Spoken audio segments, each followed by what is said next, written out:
गरीब मछुआरा और जल परी। ये कहानी है एक गरीब मछुआरे की।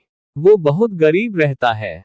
उसकी पत्नी उसकी गरीबी से बहुत परेशान रहती और हमेशा उसे कोसती रहती। उसकी पत्नी बहुत लालची रहती है। उसे अपने पति के आमदनी से संतुष्टि नहीं होती थी। एक दिन मछुआरा मछली पकड़ने जाता है तो उसके जाल में एक जलपरी फंस जाती है। वो उसे छोड़ देता है। तब जलपरी अपने असली स्वरूप में आती है और बोलती है, हे मनुष्य, तुमने मुझे अपने जाल से मुक्त किया है।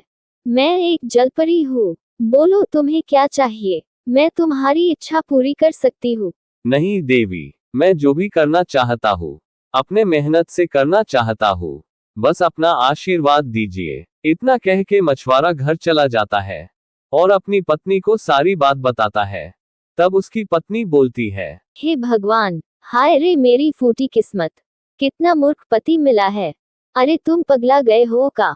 जब तुमसे वो सामने से बोल रही थी तो क्या जरूरत थी महान बनने की? क्या पता वो सच में हमारी इच्छा पूरी कर सके। आप अभी जाइए और उससे एक बढ़िया सा घर मांगिए। बिना मांगे घर लौट के मत आइएगा।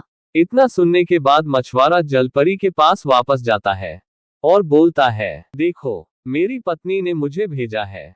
उसकी इच्छा है कि वो एक बढ़िया से घर में रहे। ठीक है, जाओ, तुम्हें तुम्हारा घर मिल गया। मछुआरा जाता है तो उसकी पत्नी बहुत खुश होती है। वो अपने पति से बोलती है, अजी, ये सच में हमारे पास इतना बढ़िया घर आ गया। वो परी बड़ी काम की चीज है।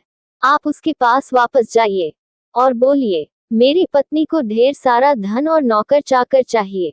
मछुआरा जाता है और फिर परी से बोलता है कि उसको ढेर सारा धन और नौकर चाकर चाहिए। परी इस बार भी दे देती है, पर मछुआरे की पत्नी अब भी संतुष्ट नहीं थी।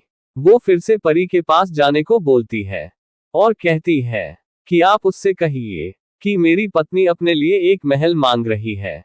मछुआरा अपनी पत्नी के हट के आगे हार जाता है और परी के पास फिर जाता है और बोलता है कि मेरी पत्नी एक महल मांग रही है।